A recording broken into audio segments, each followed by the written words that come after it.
Prabhupada, Jaya Jaya Prabhupada, Jai Gaura Hari Bol, Hari Bol, Hari Bol, Jai Gaura Hari Bol, Jai Gaura Hari Bol, Hari Bol, Hari Bol, Jai Gaura Hari Bol.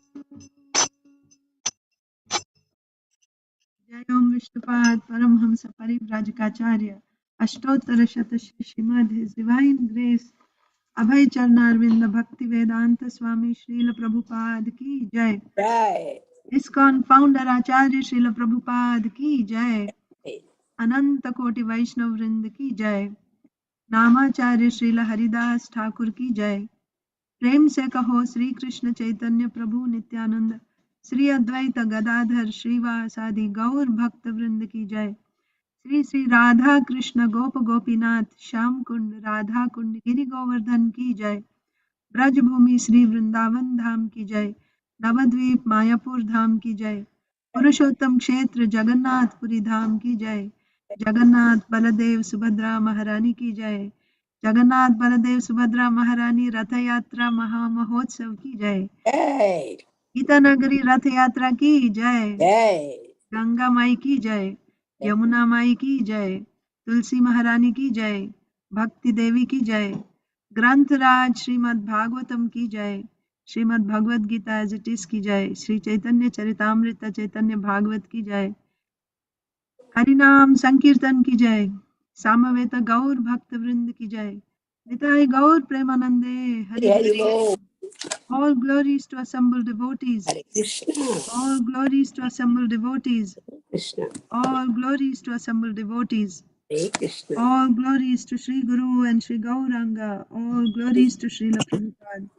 Namo Vishnupadaya Krishna Preshtaya Bhutale Srimate Bhakti Vedanta Swaminiti Namine Namaste Saraswate Deve Gauravani Pracharine Nirvishesha Shunyavadi Paschatya Deshatarine. Om Namo Bhagavate Vasudevaya. Om Namo Bhagavate Vasudevaya. Om Namo Bhagavate Vasudevaya. Om Namo Bhagavate Vasudevaya. Om Namo Bhagavate Vasudevaya. Om Namo Bhagavate Vasudevaya. Narayanam Namaskritya Naram Chaiva Narottamam Devim Saraswatim Vyasam Tato Jayam Mudirayet Nashtaprayeshva Bhadreshu Nityam Bhagavat Sevaya Bhagavatyuttama Shloke Bhaktir Bhavati Naishtiki. Srimad Bhagavatam, Canto 2, Chapter 1, Text 7. The chapter is entitled The First Step in God Realization. Prayena munayo rajan nivritta vidhishedhataha nairgunyastharamante sma gunanu kathane harehe. Prayena munayo rajan nivritta vidhishedhataha nairgunyastharamante sma gunanu kathane harehe. प्रायेण मुनयो राजन् निवृत्ता विधिषेढतः नैर्गुण्यस्थारमन्ते स्म गुणानुकथने हरेः.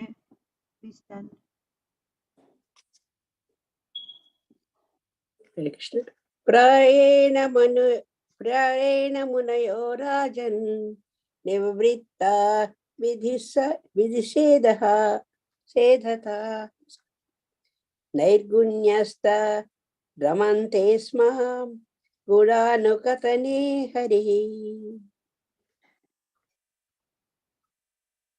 Anyone else? Hare Krishna. Yes, Mataji. Prayena munayo rajan nivritta vidhishedaha nairgunya saramte sma गुणानुकथन Hari हरिः okay Thank you. Hare Krishna. आयेन मुनयो राजन् निवृत्ता विधिसेधतः नैर्गुण्यस्थारमन्ते स्म गुणानुकथने हरेः। Madhava. प्रायेण मुनयो रासन् निवृत्ता विधिसेधता नैर्गुण्यस्थारमन्ते स्म गुणानुकथने नरे. Thank you. Okay. Anyone else? You want to? Yeah, go ahead.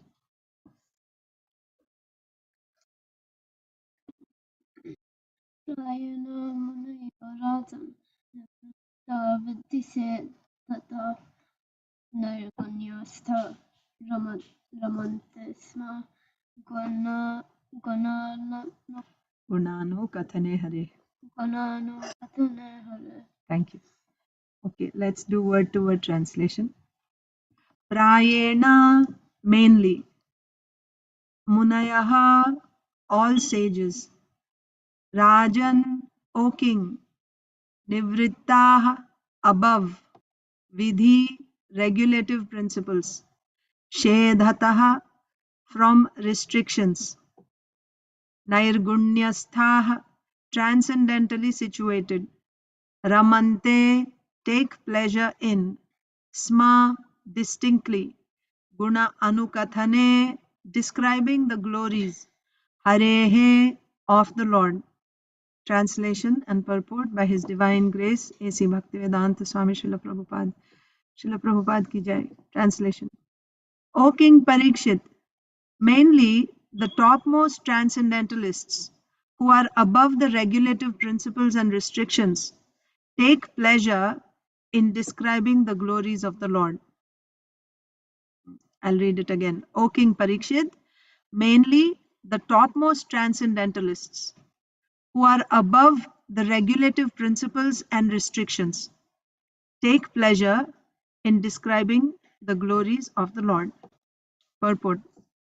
The topmost transcendentalist is a liberated soul and is therefore not within the purview of the regulative principles. A neophyte who is intended to be promoted to the spiritual plane is guided by the spiritual master under regulative principles. He may be compared to a patient who is treated by various restrictions under medical jurisdiction. Generally, liberated souls also take pleasure in describing the transcendental activities as mentioned above. So pay attention. It says generally, okay? Generally, liberated souls also take pleasure in describing the transcendental activities. As mentioned above, since Narayana, Hari, the personality of Godhead, is beyond the material creation, his form and attributes are not material. The topmost transcendentalists or the liberated souls realize him by advanced experience of transcendental knowledge. And therefore, they take pleasure in the discussion of the transcendental qualities of the Lord's pastimes. In the Bhagavad Gita 4:9, the personality of Godhead declares that his appearance and activities are all divyam or transcendental. The common man who is under the spell of material energy takes it for granted that the Lord is like one of us, and therefore he refuses to accept the transcendental nature of the Lord's form, name, etc. The topmost transcendentalist is not interested in anything material, and his taking interest in the matter of the Lord's activities is definite proof that the Lord is not like one of us in the material world. You got that point? The topmost transcendentalist is not interested in anything material, but still he is interested in the Lord's activities. That means the Lord's activities are not material. In the Vedic literatures also, it is confirmed that the Supreme Lord is one, but that he is engaged in his transcendental pastimes in the company of his unalloyed devotees, and that simultaneously he is present as the super soul. Who is super soul? An expansion of Baladev in the heart of all living entities. Therefore, the highest perfection of transcendental realization is to take pleasure in hearing and describing the transcendental qualities of the Lord, and not in merging into his impersonal Brahman existence. That's the highest perfection of transcendental realization. To take pleasure in hearing and describing the transcendental qualities of the Lord, which we are doing now, and not in merging into his impersonal Brahman existence, for which the impersonalist monist aspires. Real transcendental pleasure is realized in the glorification of the transcendental Lord, and not in the feeling of being situated in his impersonal feature. But there are also others. That is why it is said generally before. There is someone else. There are others who are not the topmost transcendentalists, but are in a lower status. So they are also transcendentalists, but they are in a lower status, and who do not take pleasure in describing the transcendental activities of the Lord. Rather, they discuss such activities of the Lord formally. They also discuss, but their goal is not, ultimate goal is not just describing the Lord's activities, right? They're with the aim of merging into his existence. So now we will discuss this purport. Om Ajnana-timirandhasya Jnananjana-salakaya Chakshurunmilitam Yena Tasmai Sri Gurave Namaha Sri Chaitanya Manobhishtam Sthapitam Yena Bhutale Swayam Rupaha Kada Mahyam Dadati Swapadantikam Vandeham Sri Guru Sri Yuta Padakamalam Sri Gurun Vaishnavamscha Sri Rupam Sagrajatam Sahagana Raghunathanvitam Tam Sajivam Sadvaitam Savadhutam Parijana Sahitam Krishna Chaitanya Devam Sri Radha Krishna Padan Sahagana Lalita Sri Vishakhanvitamscha He Krishna Karuna Sindho Deenabandho Jagatpate Gopesha Gopika Kanta Radha Kanta Namostute Tapta Kanchana Gaurangi Radhe Vrindavaneshwari Vrishabhano Sute Devi Pranamami Haripriye Vancha Kalpatarubhyascha Kripa Sindhubhya eva cha Patitanam Pavanebhyo Vaishnavebhyo Namo Namah Jai Sri Krishna Chaitanya Prabhu Nityananda Sri Advaita Gadadhara Srivasadi Gaura Bhakta Vrinda Hare Krishna Krishna Krishna Hare Hare Hare Rama Rama Rama Hare Hare.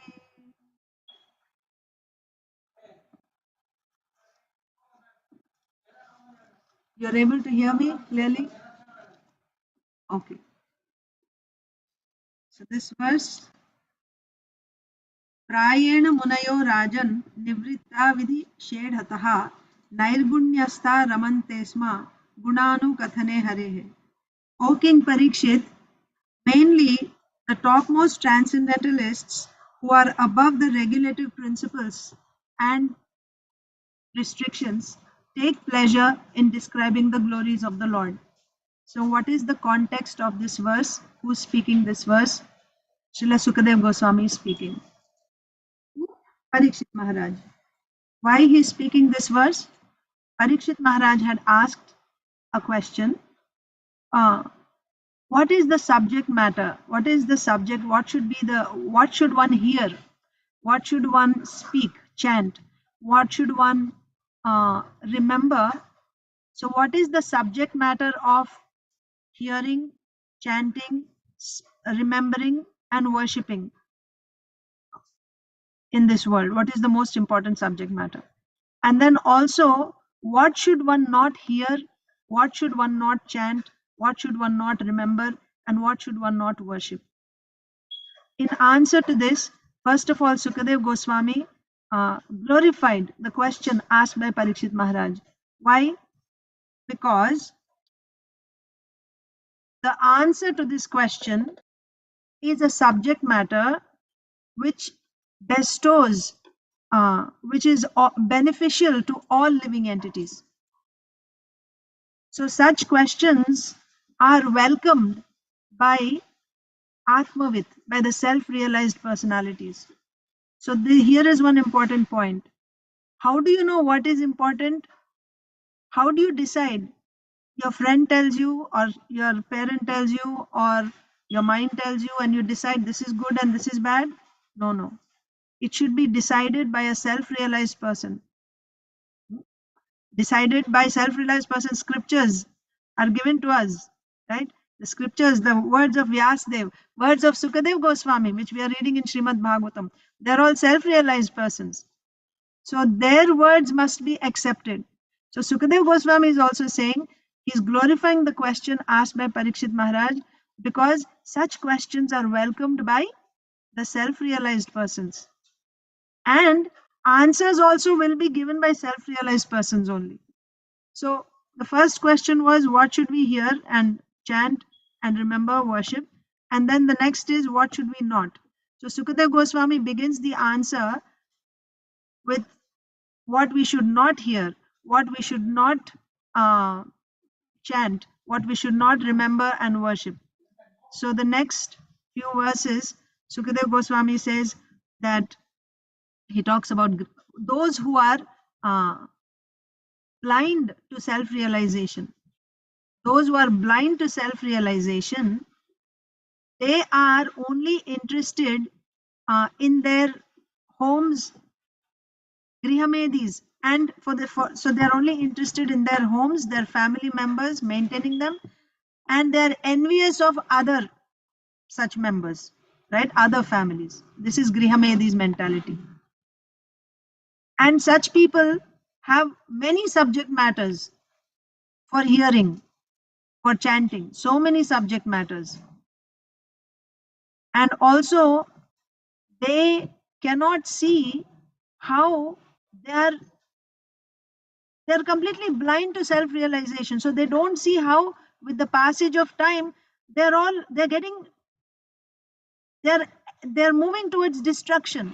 They're not able to envision their own destruction, and they just keep making plans in this world how to become more comfortable here in this world with their family members, with their community, between country and country, community and community, family and family, considering that this life is all in all. So for such people, there are many topics to talk about. But for those who are not blind to self-realization, they have only one subject matter. There's only one subject matter for them. What is that? Harer Katha. Hear about Krishna Katha all the time, about the Supreme Personality of Godhead. This is the subject matter. So text 5, I think.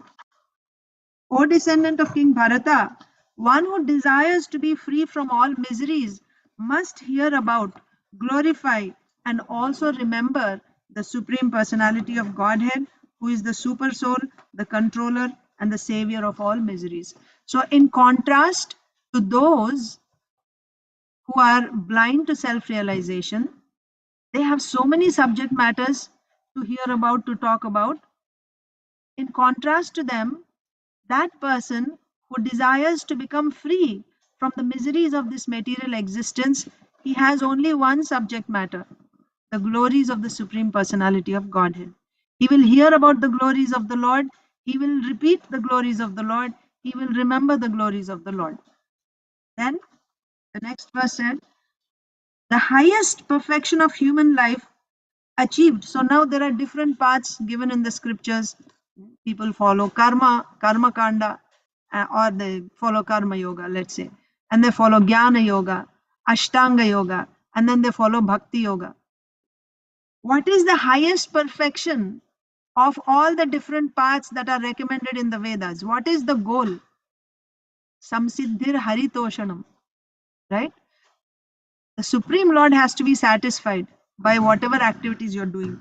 So the highest perfection of human life achieved either by complete knowledge of matter and spirit, that means Sankhya Yoga. So you are analyzing this whole world. Or by practice of mystic powers, Ashtanga Yoga system, you follow that. What is the perfection that is to achieve by that method? Or by perfect discharge of occupational duty. This is karma, right? Brahmana, Kshatriya, Vaishya, Shudra. You have your karmas. You do your duties perfectly, right? As a Brahmana, I should do Sandhya Vandanam. I should do this, everything. I'll do perfectly. Why you're doing that? How do you know that your activities have reached their perfection? The highest perfection of all these different paths is to remember the Supreme Personality of Godhead at the end of life. Bhajan karo, sadhan karo, marte jaan le hoy. Srila Prabhupada said that. Actually, it's a famous saying. Srila Prabhupada quotes it all the time. You do so many wonderful things and you go around as a great person in this world, right? But how great you are will be tested at the time of death. If you are able to remember Krishna, that is tested. Here, you can, bluff people. But how deep you are, right, in your Krishna consciousness will be tested at the time of death if you're able to remember Krishna. And devotees actually don't worry about that. Krishna says that in the 8th chapter of Bhagavad Gita towards the end. Krishna says that, yogis who leave their body during in the daytime, this is their destination. Those yogis who leave their body at night, this is their destination.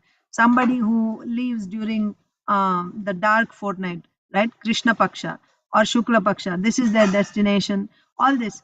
And then finally Krishna says, but devotees don't worry about what will happen at the time of death, what will be my destination. Why? Because they're always remembering Krishna, always chanting Krishna's glories, always hearing Krishna's glories. What will they think of at the time of death? Even for some reason you're not able to remember, because you have been sincerely practicing throughout your life, Krishna will help you to remember at the time of death, if you live your life as a devotee. So the perfection of other processes also, whether you follow jnana, karma, and sankhya, philosophy, or bhakti, the ultimate perfection is at the time of death you should be able to remember Krishna. Because antakale cha mameva smaran muktva kalevaram yah prayati sa madbhavam yati nastyatra samshayah. Right? Anyone who quits this body remembering me alone at the time of death, he comes to me, he attains my nature. Of this there is no doubt. This is Krishna's assurance. Bhagavad Gita 8:5. So if you are able to remember Krishna at the time of death, that is the perfection of whatever process you have followed. That is the perfection. So then that brings us to today's verse. O King Parikshit, so what is the subject matter? What is to be remembered? What is to be chanted? What is to be heard? The subject matter is the glories of the Supreme Lord. That is the subject matter for everyone. Okay? What is to be heard? So today's verse is saying, O King Parikshit, mainly the topmost transcendentalists who are above the regulative principles and restrictions take pleasure in describing the glories of the Lord. Okay, so the best thing is to glorify the Lord. But the next question is, who will glorify the Lord all the time, 24/7, at every moment? Who will do that? The topmost transcendentalist does that. So one thing is to understand in theory, and the other thing is to also be realistic, being truthful to oneself. For example, I know that to be in PA, to be in postgraduate, graduate school, that's great. That's the highest. And let's say I'm in the 3rd grade. Now, can I just pretend because graduate school is the top, I'll just go and sit in the class of the graduate school? No, I should be realistic. I'm in the 3rd grade. So I have to follow the procedure so that eventually I can also get there. I cannot imitate, or I cannot pretend that, oh, I want to be a doctor. Somebody is a doctor and I really admire that person and I feel like I also want to be a doctor. So I just put on a doctor's apron, put a stethoscope, and can I go and start committing, doing, what do you say, surgeries? No, I'll be arrested if I did that because I don't have the qualification. So it is also important to understand where I stand, what is my position, and how to act according to that position.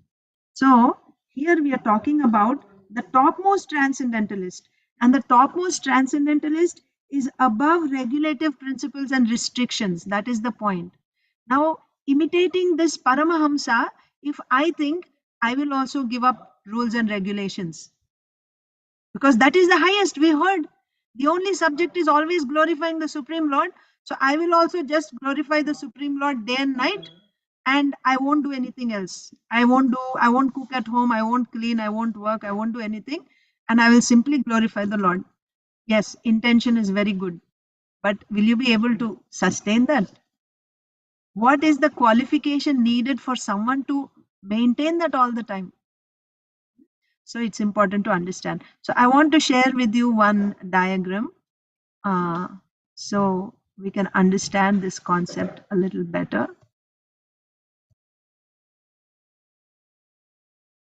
You're able to see my screen? Yes. Okay. So one second. Okay. So this is you see my cursor, right? On Karmi. You're able to see my cursor here? Yes, yes. Yes. Okay. So this is a Karmi. Karmi means actually even below this there will be another person, Vikarmi.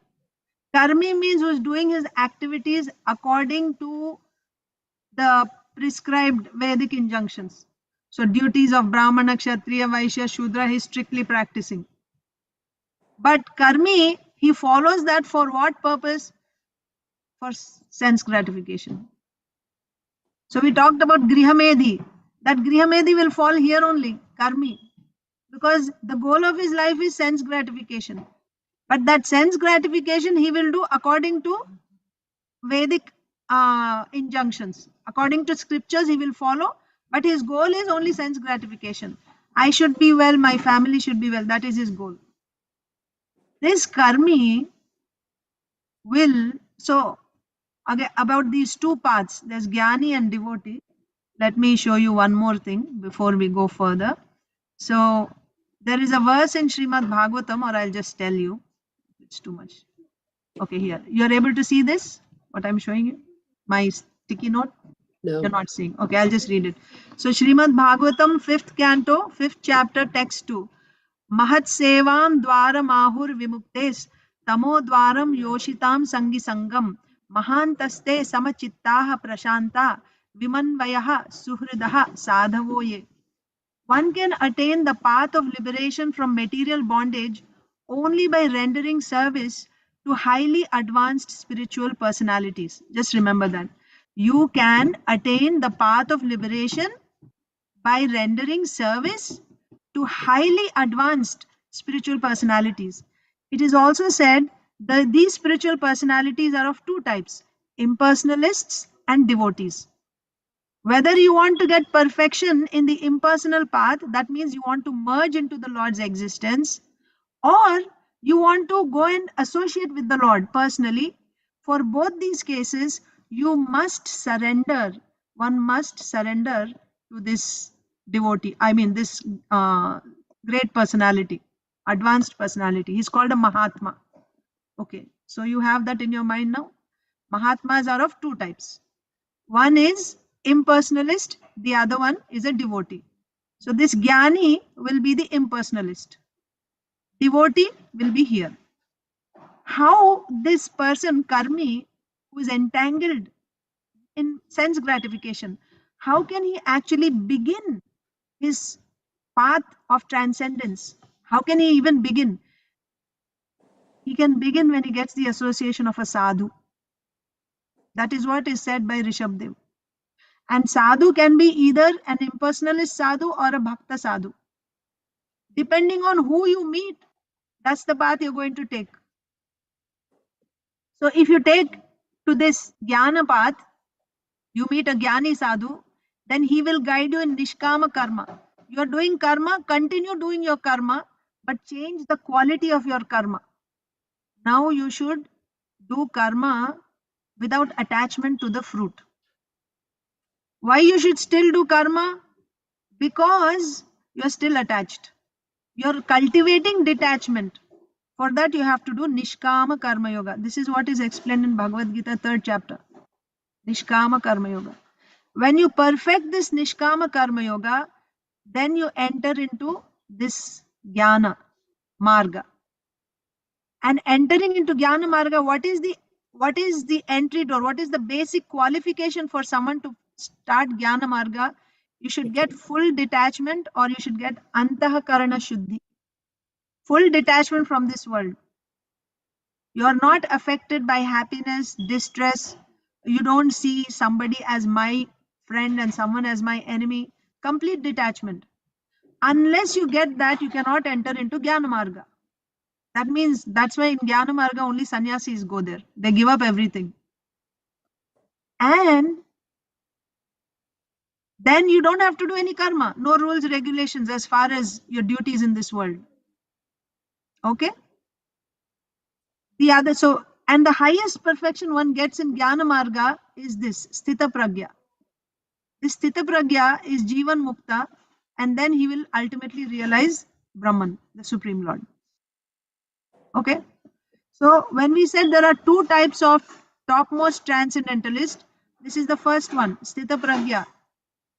A Jnani in the topmost stage, Jivan Mukta stage, he will ultimately realize the absolute truth. So when you render service to such a topmost transcendentalist, you can also become liberated. That's what is said. So the point is, how did we begin? We want to become liberated from the miseries of this world. How can you become liberated from the miseries of this world? When you get association of the topmost transcendentalist, when you render service. So we saw the first kind. And what is the ultimate thing you can get here? You can go and merge into Brahman. That's all. If you serve this this impersonalist sadhu, the topmost liberated person, then what can you get? You'll go and merge into Brahman. Now let's come back. This person, materialistic person, he gets the association of a devotee. So devotee means one who is worshipping the Supreme Personality of Godhead as Bhagavan. So again, the absolute truth can be realized in two forms. Nirakara, Nirvishesha and Savishesha. This Brahman is Nirvishesha. That means no attributes. The only attribute is it's eternal, transcendental, like that. Bliss. And then Savishesha means he has a form, he has attributes, he has so many energies. So Paramatma, Bhagavan, they both come under Savishesha. Okay. So now if you meet a Jnani sadhu, you'll go ultimately and merge into Brahman. If you meet a devotee, what will happen? The devotee will tell you, oh, Krishna is the Supreme Personality of Godhead. You should not do sinful activities. You should not, the 4 regulative principles, no meat eating, no intoxication, no gambling, no illicit sex. You should follow these regulative principles. You should chant Hare Krishna. You should hear Bhagavad Gita, Bhagavatam. Please come to temple, attend morning program, evening program. Like this, a devotee will guide. So this person, now he'll enter this area. He will start chanting Hare Krishna. He will be listening to Bhagavad Gita, Bhagavatam. And also, because, see, here I said the entry door to enter into Jnana. Here the entry door is full detachment. For Bhakti, do you need full detachment? No. Faith. Yes. You need Shraddha. Full faith you need. And what is that faith? Faith that only Krishna is the Supreme Personality of Godhead. My only duty is to render bhakti to him. I don't have any other duty. I don't have duty to my father, mother, husband, children, country, community. No duty. Demigods. If I render devotional service to Krishna, everyone else is satisfied. This is called Shraddha. This is called full faith. When someone gets this type of faith, then he is eligible to enter into this path of bhakti. And once you start bhakti, now, so before also you met devotees, right? This is also a devotee, sadhu. You met a sadhu and he's training you, guiding you. Unless you get a sadhu's association, there is no bhakti, no progress in spiritual life, whether jnani or bhakta. You need sadhu's association. That's when you get entrance. And then after you get full faith by hearing Bhagavad Gita, Bhagavatam, right? And one more important thing, the other day, Sunday in the temple, they had asked a question about what should we do, how to move from here to there. I didn't mention this point. One has to offer his work also. Whatever work you're doing, you offer the fruit of that to the Lord, right? Anything that, any activity that you're doing, you offer it to the Lord. That you have to do. What is the result of that? You'll get a taste for bhakti. Vasudeva Katharuchi. By offering your activities to the Lord, you'll get a taste for bhakti. So he'll keep doing this, and one fine day when he'll get full Shraddha, now he's not required to do any duties of this world. No more identifying yourself as I'm a Brahmana, I'm a Kshatriya, Vaishya, Shudra. No. Now he will do only Shravanam, Kirtanam, Vishnu Smaranam, Pada Sevanam, Archanam, Vandanam, Dasyam, Sakyam, Atma Nivedanam. Sometimes he may be doing jobs in this world, or some other, he may be playing different roles, he may be a householder, but that is simply to set an example for the other people, for these people. Because if he left all duties and went to the forest, these people will think, oh, that person left and went, I will also do the same thing because he's a great person. Yad yad acharati shreshtas tat tad evetaro jana. What is the Shraddha, faith in his heart? This man is not able to see. He is able to see his external activities. So externally, he left everything. He left his wife and young children and he went into the forest. But that person's reason, this Bhakta's reason for leaving everything, going into the forest, is because he got Shraddha. But this person, neophyte, like that third grader, he didn't get faith, but he is thinking, oh, that's the best. Now I don't have to worry. I don't have to get up in the morning. I don't have to go and work and 8 hours. This is nice. I'll just go and live in the forest. He wants to get an easy life. For that he'll follow. And he'll label himself as, I'm a great sadhu. I'm a paramahamsa. Is that good? No. Because it won't help him. That's what Krishna is telling Arjuna again and again in Bhagavad Gita. You do your duty. Why Krishna is saying you do your duty? You are not qualified yet to be here. Of course, Arjuna is qualified, but Arjuna is playing the role of a conditioned soul at that time. That's why. So via Arjun's medium, Krishna is giving instructions to all of us. So you don't have qualification to drop all your duties and just do bhajan 24/7. Even if you dropped everything with a good intention that you will do it, because you don't have the qualification, you will start bhajan and you will sleep. You won't be doing bhajan, really. You'll sit in meditation and you will fall asleep. So better than that, do something where you're active and you offer that to Krishna. Like that. So now after entering this path of bhakti, so what is the qualification for bhakti?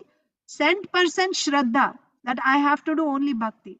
Then even if you do work also, at that time also your heart is always, I have to do bhakti, I have to do bhakti. Whatever work I'm doing, I'm not doing work thinking that if I don't do work, how I will survive, who will pay my bills, who will maintain my children. I will not have this type of worry. Why? Because I got full faith in Krishna. He will provide. He's providing to the whole world. He's feeding the elephants so much food every day in African jungles. He won't feed my small family. I have surrendered my life to Krishna 24/7. I'm chanting Krishna's names. He won't provide me food. He will have full faith in that. But in spite of that, he may be doing some job. He may be having a family. Why? So that these other people, they may not lose faith and they may not give up their duties in this world. They need to do their duties. These people who didn't get faith, they need to do their duties. And for them to do their duties properly and also practice Krishna consciousness, they need some examples to look up to. Who will be those examples? If all devotees enter this path and give up all families and jobs here in this world, if they go into the forest, who will set example to these people? Out of their kindness, these persons liberated, you can say they are liberated. But these persons who got full faith in bhakti, they still continue doing duties in this world. But that's why you cannot judge from outside who is a pure devotee, who is not. Of course, those who are elevated, they can judge. Why they are able to judge? Because they see the heart, they see the consciousness. But by external activities, a neophyte will not be able to judge. This person is also working in a company, the other person is also working. Who is a pure devotee? How to tell? Right? So it is a state of consciousness. So even though sometimes these pure devotees, they may be working in this world, but they don't have faith in the duties of this world, in the relationships of this world. Their faith is only in Krishna. And whatever the duties that they do in this world, they are doing simply to set an example for them, to lead them properly, so that they can also ultimately come to pure devotional service. So the goal of human life is to come out of this entanglement. What is that? We are all controlled by the three modes of material nature: goodness, passion, and ignorance. By the influence of these modes, we are being kicked around, right? Pulled this way, that way, sometimes by goodness, sometimes by passion, sometimes by ignorance. Krishna's instruction is Traigunya Vishaya Veda, Nistraigunyo Bhavarjuna. You transcend these three gunas. So how to come, how to transcend the modes? So in this path, this and this, right? When you're practicing Nishkam Karma Yoga, then you can transcend the modes and enter into Jnana. Or you're practicing bhajan and associating with devotees, offering your karma to the Lord. Ultimately, when you get full faith, you can also enter into bhakti. So here, the translation, the topmost transcendentalists who are above regulative principles and restrictions. So therefore, Prabhupada in the lecture stresses this point: don't imitate the Paramahamsas when you are not yet qualified. You have to follow the rules and regulations, because you have not transcended the modes yet. That's what we should remember. Haridas Thakur is chanting 64 rounds, not 64, 192 rounds. So now I will also chant 64. It's good. The endeavor should be there, but Concentration. no, it has to be. When you get that, so it's not that you should not do. It's not being discouraged. You should do. You should endeavor to do that. But at the same time, you do your duties in this world. The extent, so it is a progressive path, right?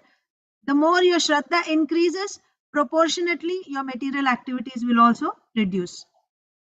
It's not a one-day thing that now I heard this, so next day now I'm a pure devotee. It won't work like that. You have to build. And how do we build? The key is association of devotees. In the association of devotees, you have to hear again and again Shastra, Sadhu, Bhagavad Gita, and Srimad Bhagavatam. So here, sadhus are required before we enter into Shuddha Bhakti.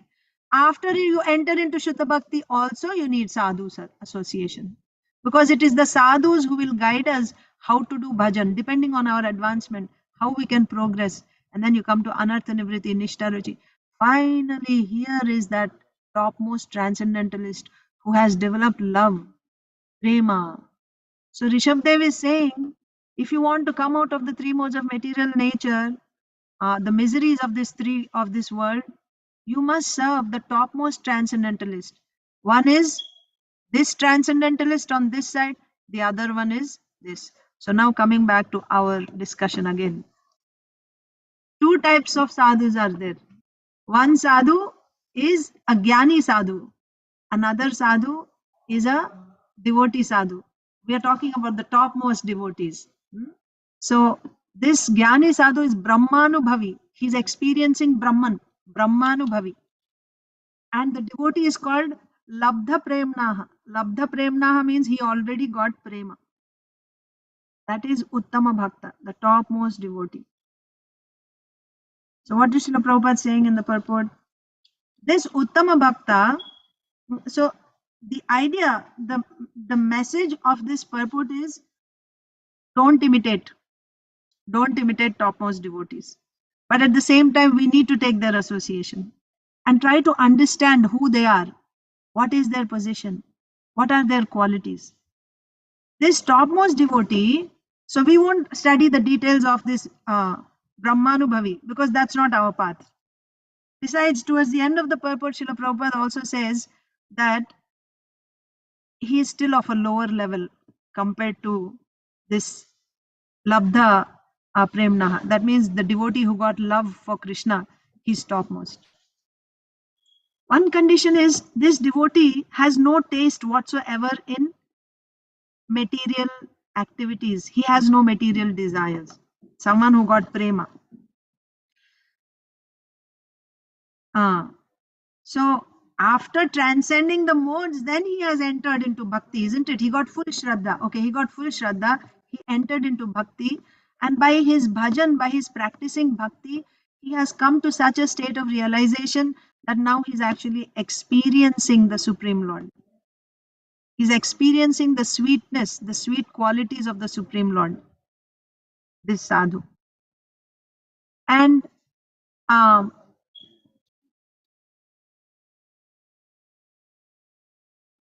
he's taking pleasure in the Lord's transcendental qualities, his pastimes, his sweetness. And therefore he's describing.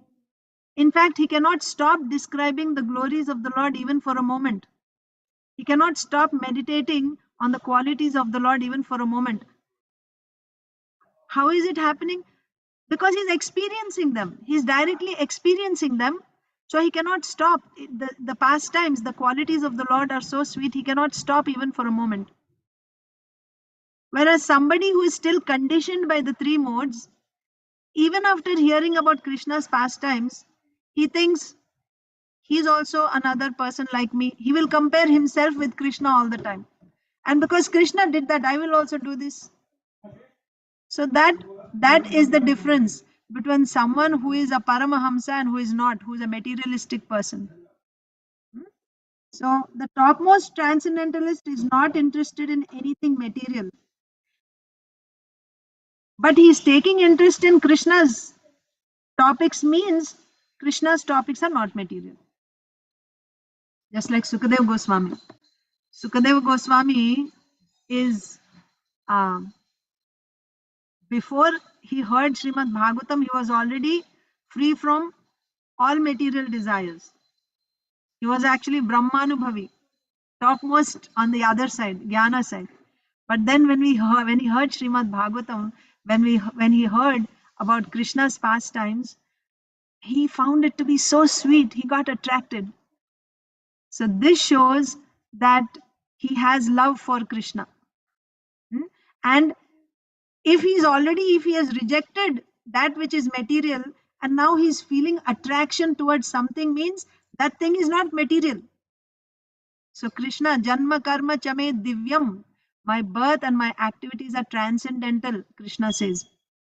So this topmost devotee's attraction towards Krishna's qualities tells us that Krishna's activities, his qualities are not material.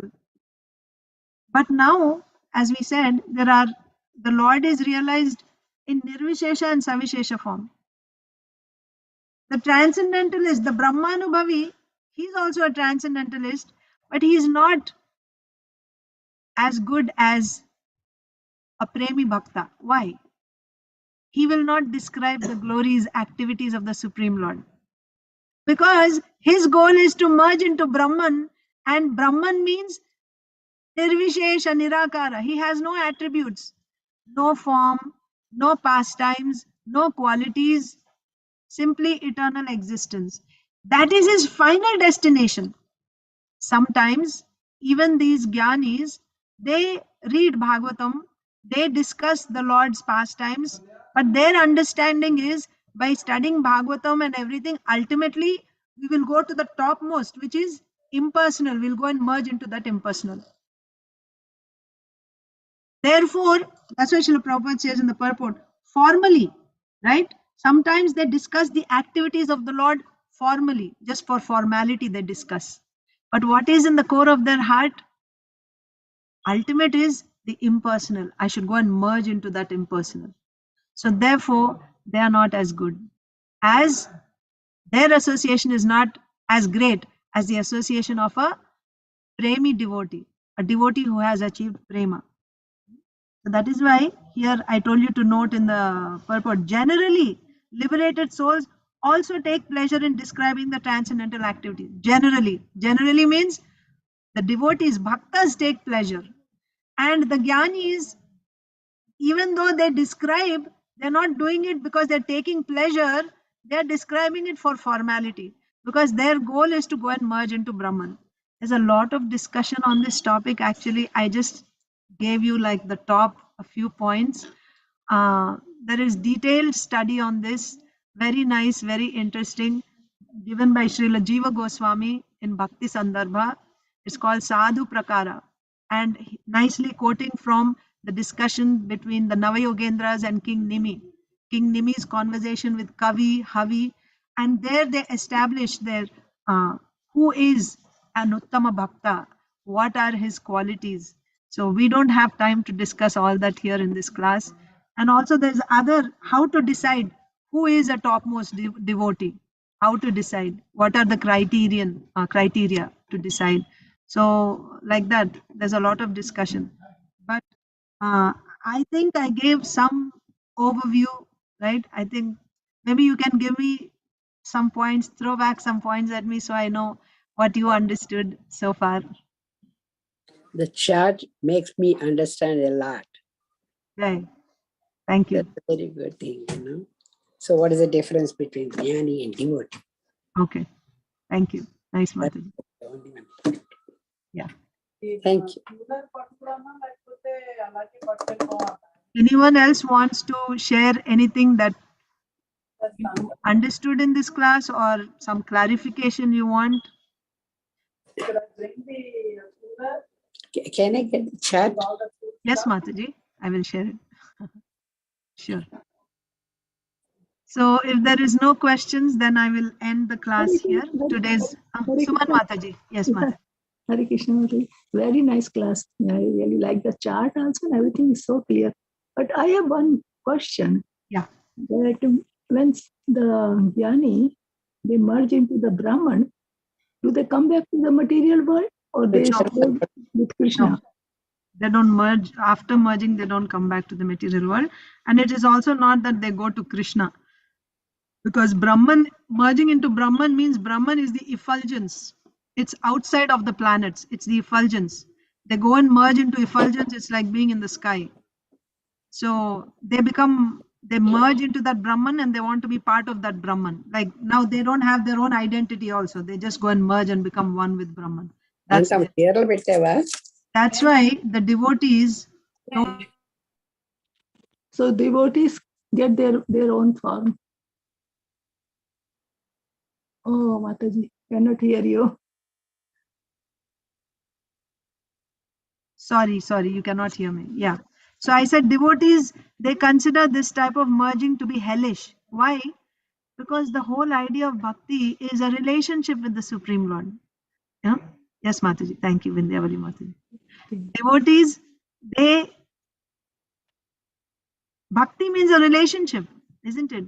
As a servant, as a parent, as a friend, as a lover, master and servant, like that. You have a relationship with the Supreme Lord. If you become one with the Supreme Lord, where is the relationship? So for a devotee to go and merge into Brahman is hellish. They don't want that. Do they suffer there? Oh, those who merge? No, Yes. They don't suffer, but it's like it's oneness, right? The only experience that you get is, you're just No relation. you exist eternally. There is also Ananda, Brahmananda, but that Brahmananda is compared to a drop. Whereas the Bhakti Ananda, the pleasure you get from Bhakti is like an ocean. Oh, okay. And the pleasure that you get by going and merging into Brahman is like one drop. So there's no comparison between the two. But yes, they don't suffer there because they are liberated. Liberated means you have transcended the material modes, goodness, passion, and ignorance. So you don't have material suffering and material happiness. It's not there. Okay. Thank you very much. I always been thinking about it, that I thought that when we do bhakti, we merge into the effulgence. That's what I have been always thinking. No, No, Mataji. like that. Okay. Thank you. Thank you. Mukti Dhatri Radhika Mataji. Hare Krishna Mataji, this is Brajesh Govinda. Sorry. Yes, Prabhuji. Okay, Mataji, Dhanavad Pranam, thank you for nice class. But I have one question. So you are talking about the Brahma, like, may I know, Brahmanubhavi. Mataji, like, Huh? sorry? What was the question? Yeah, question is there's a Brahma, Paramatma, and Bhagavan. Ah. There's you are talking about the Brahma, is a just effulgence of the Krishna. Yeah. Like, but is it? May I know where is the located? Like location. Where is the location of this? Where is the location of Brahman? Yes, please. And what is the, like, the Brahma Jyoti? Where we can find it? Okay. So you see, aham sarvasya prabhava mattah sarvam pravartate. Krishna says in Bhagavad Gita. So Krishna is the source. Everything, whether spiritual or material, everything is coming from him. Okay. So whatever you see, when you are asking where is it located, first of all, you understand that whatever we are seeing around us, this whole material creation, which consists of the sky and all, everything that we see around us, this whole universe, material universe, there are innumerable such material universes, right? All this is made from the Bahiranga Shakti. What is this Bahiranga Shakti? It is the Shakti, external energy of the Supreme Lord. And what is this Brahma Jyoti? Brahma Jyoti is the effulgence of the Lord. You can say it is also like the Shakti of the Lord. Everything is situated in that Brahman only. So if you are asking where is it located, it is the Lord's effulgence. So wherever the Lord is, that Brahman is also there. And everything is there from the Lord and in the Lord. The only difference is some things are outside and some things are within. Within his Swarupa is the spiritual world. So all the devotees, the spiritual world, Golok Vrindavan, they are all in the Swarupa Shakti or internal Shakti. The material world is external, outside of his Swarupa. Whatever we are seeing here, this is external energy. And the living entities are marginal energy. That means they can be either inside or outside. Living entities can be either inside or out. That's why they're marginal.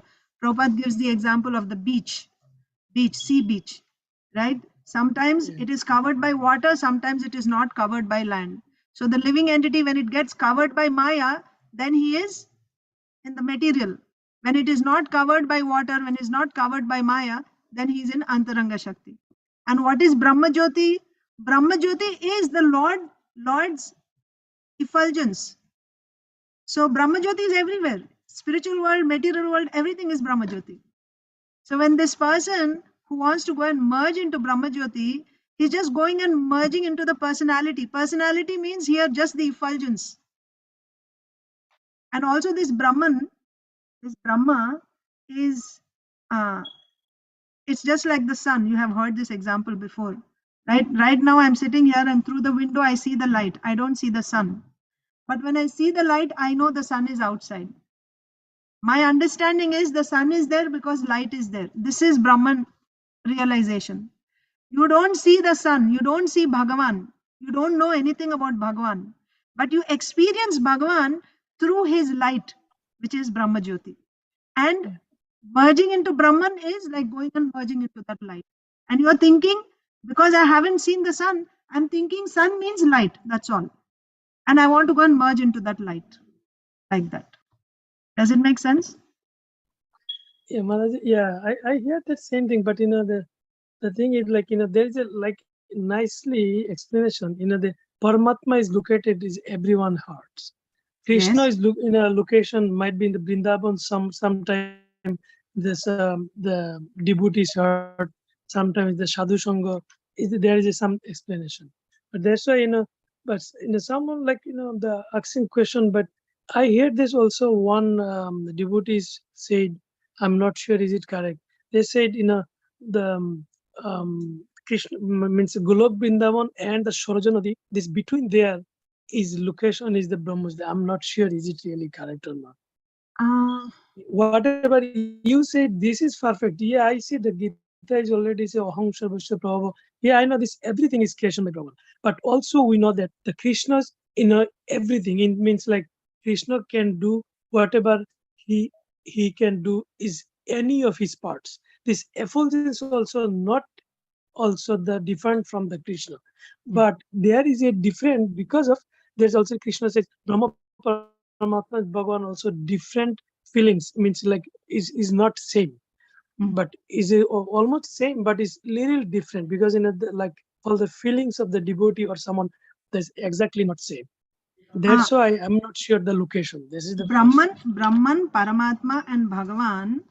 It is so same again. As I said, the object is one. The object is Bhagavan. It's like you see a hill. Depending on where you stand, how far away you stand from the hill, that's your that's how you see that hill. If you're far away from the hill, let's say you're driving on the highway and somewhere in the distance you're seeing the blue mountains, right? So all you see is just that shape of a mountain, gray color, that's all. So for you, because you're so far away, blue mountain means it's just a gray, this shape, that's all. But somebody who's very close to the mountain, then he will see, oh, it's not actually blue. There's so many trees, it's green. There are trees on that. And somebody who actually goes on the mountain, he will see big variety. Object is still the same. They're not three separate things. It's the same. But depending on where you are located, you see it like that. So object is Bhagavan only. But that Bhagavan, someone who's far away from Bhagavan, will only see some attributes of Bhagavan. They won't see all the attributes of Bhagavan. Just like when you're far away from the hill, you see only some attributes of that hill, of that mountain. So someone who's far away from Bhagavan will only see his eternal aspect as Brahman. All other attributes they don't see. You come a little closer, you will see more attributes. Not only is he eternal, but he is the controller, Ishwaraha. He is there in the heart of all living entities as the controller. Upadrishta, Anumanta, he is the witness, right? He is the one who's sanctioning our activities. He is the controller. Ishwara Sarva Bhutanam Hriddeshe Arjuna Tishtati. He is situated in the heart of all living entities, Ishwara. This is Paramatma realization. But that is also not complete understanding. You go even closer, then you will see he's not just the controller, but he's the enjoyer. He has internal energy, external energy, marginal energy. In the internal energy, he has so many relationships with his devotees, how he is interacting. All the details are there in Bhagavan. So, what you realize depends on how far away you are from that ultimate object. So this example of the hill or sun that we gave, it is still a material example. This example is given just because our minds are still material. We can only comprehend material examples. But when it comes to Krishna, he's Achintya. Achintya in the sense that he is the same object, Paramatma and Brahman is him only, but at the same time they are different also. This you cannot explain from a material example. This is only possible in Krishna. Yes, so that is you are right. That's why this is the important thing. You are saying the understanding means like the feelings or like your expression. This is the the objective is same. This is a very nice thing. Also, like that's why Prabhupada said this is our this when we are going to this lower class might be in like elementary school, high school, then also going to this is also another thing I just share with you. Like we know that there is an external potency of Krishna and internal, but Prabhupada nicely explained another thing. This is I'm very nicely I love it. The thing Prabhupada said no. This is when I going to the Bhagavatam and higher class, then potency is only one. There is not two potency. But if it is external world means material world, is called Bhadra, and if it is like the Golok Vrindavan, there is a Subhadra.